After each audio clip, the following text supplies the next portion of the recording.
کا اجالا شان رمضان ہے، مومنوں کے دل کا اجالا۔ ناظرین، آپ کا خیر مقدم ہے علم و علماء سیگمنٹ میں آج شان پروردگار کے عنوان کے ساتھ ہم حاضر ہیں۔ بہت بڑا موضوع، ہر دور کا موضوع، ہر لمحے کا موضوع، اللہ والوں نے اسی پر کلام کیا ہے، اسی کی طرف لوگوں کو لے کر آئے ہیں کہ اللہ کی شان، اللہ کی توصیف، اس کی حمد و ثنا، اسی طرف راغب کیا۔ اور ان لمحات میں جب آپ یہ ذکر سنیں گے انشاءاللہ، اور ان لمحات میں جب اس پر کلام سنیں گے ہمارے اسکالر سے، تو یقیناً آپ کے دل میں یہ جذبہ پیدا ہوگا کہ کتنا ہم نے 22 روزے اپنے ایسے گزار دیے۔ اگر اللہ کی شانیں بیان کرتے، حمد و ثنا اور تسبیحات میں اگر ہم مشغول رہتے تو کتنا ہی اجر و ثواب ہمیں حاصل ہو جاتا۔ آج اس حوالے سے بات کریں گے ممتاز و معروف عالم دین علامہ مفتی ارشاد حسین سعیدی صاحب تشریف فرمائیں۔ السلام علیکم ورحمۃ اللہ وبرکاتہ۔ وعلیکم السلام ورحمۃ اللہ وبرکاتہ۔ اور آپ کے ساتھ ممتاز و معروف ریلیجیس اسکالر اور ماشاءاللہ ایک ہر دل عزیز شخصیت ہمارے ساتھ بیش بہا پروگرام کیا آپ نے، اور ہمیں خوشی ہے کہ خوشگوار جھونکے کی طرح رحمت سحر میں بھی آتا تشریف لائے ہیں علامہ لیاقت حسین اظہری صاحب تشریف لائے ہیں۔ السلام علیکم ورحمۃ اللہ۔ السلام ورحمۃ اللہ وبرکاتہ۔ آپ کا بہت خیر شکریہ، مقدم ہے، خوش آمدید آپ کو، اور بہت دن بعد آپ کے ساتھ ایک پروگرام کرنے کا موقع مل رہا ہے۔ آپ کی محبت کا شکریہ، بہت شکریہ، جزاک اللہ خیر۔ اور آپ کے ساتھ تشریف فرمایا علامہ حافظ اویس احمد صاحب، بہت خوبصورت کلام کرتے ہیں ماشاءاللہ، ہمارے رحمت سحر کا ابتدا سے حصہ ہے، تشریف رکھتے ہیں۔ السلام علیکم ورحمۃ اللہ وبرکاتہ۔ وعلیکم السلام ورحمۃ اللہ۔ اور ہمارے بائیں جانب تشریف فرما 3 سنہ خانان مصطفیٰ ثقلین رشید، دانیال شیخ اور علی شبیر ماشاءاللہ تشریف فرما ہے۔ تینوں کو السلام علیکم ورحمۃ اللہ وبرکاتہ۔ اچھا، ابتداً اللہ کی شان و عظمت کے حوالے سے جو قرآن میں ارشاد ہوا، میں ارشاد باری تعالیٰ کے حوالے سے جاننا چاہوں گا، کیا کیا ارشادات ہیں، چند پر روشنی ڈالیں۔ جی، قرآن مجید اللہ رب العزت کی شان کے تذکرے سے بھرا ہوا ہے، بلکہ آپ یوں کہیے کہ نزول قرآن کا مقصد بھی معرفت الہی ہے، اور انبیاء کرام کی تشریف آوری اور ان کی بعثت مبارکہ کا مقصود بھی یہی ہے کہ انسان کو اللہ کے ساتھ جوڑا جائے اور اللہ کی معرفت حاصل ہو سکے۔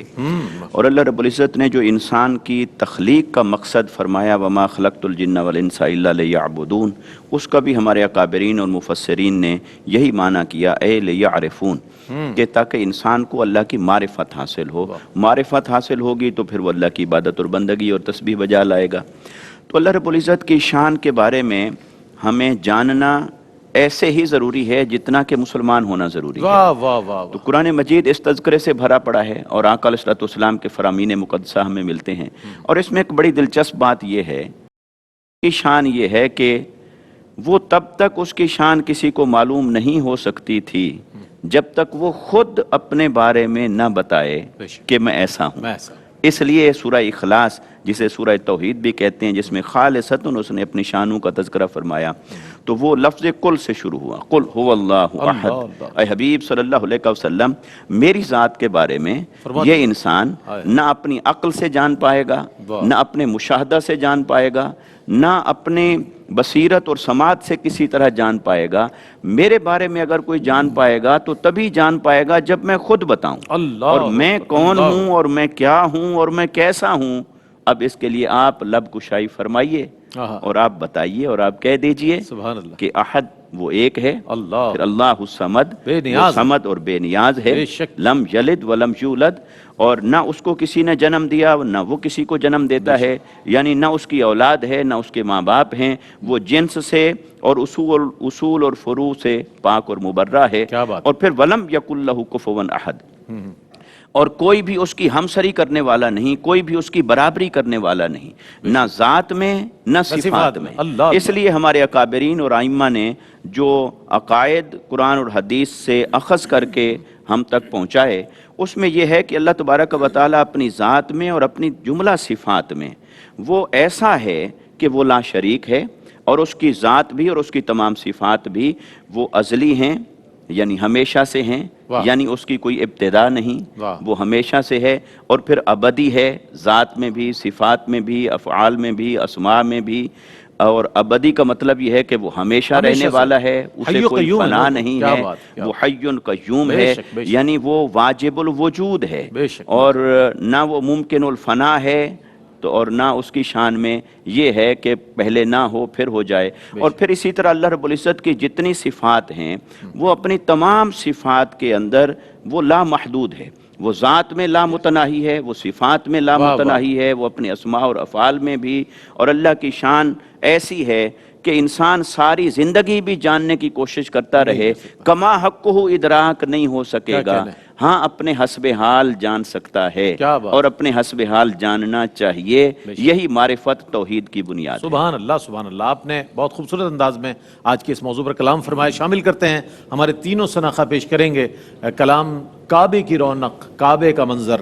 اللہ اکبر، اللہ اکبر، بسم اللہ۔ کعبے کی رونق، کعبے کا منظر، اللہ اکبر، اللہ اکبر، اللہ اکبر، اللہ اکبر، کعبے کی رونق، کعبے کا منظر، اللہ اکبر، اللہ اکبر، اللہ اکبر، اللہ اکبر، دیکھوں تو دیکھے جاؤں برابر، اللہ اکبر،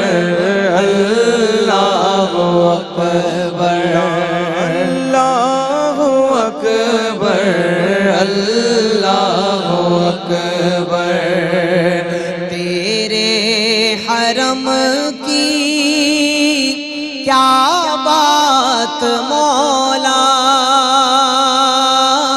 تیرے حرم کی کیا بات مولا، تیرے کرم کی کیا بات مولا، تیرے کرم کی کیا بات مولا، تا عمر لکھ دے آنا مقدر، اللہ اکبر، اللہ اکبر، یاد آ گئی جب اپنی خطائیں، اشکوں میں ڈھلنے لگی التجائیں، یاد آ گئی جب اپنی خطائیں، اشکوں میں ڈھلنے لگی التجائیں، رویا غلاف کعبہ پکڑ کر، اللہ اکبر، اللہ اکبر، تیرے حرم کی کیا بات مولا، تیرے کرم کی کیا بات مولا، تیرے کرم کی کیا بات مولا، عمر کر دے آنا مقدر، اللہ اکبر، اللہ اکبر، اللہ اللہ اکبر، اللہ اکبر، کعبے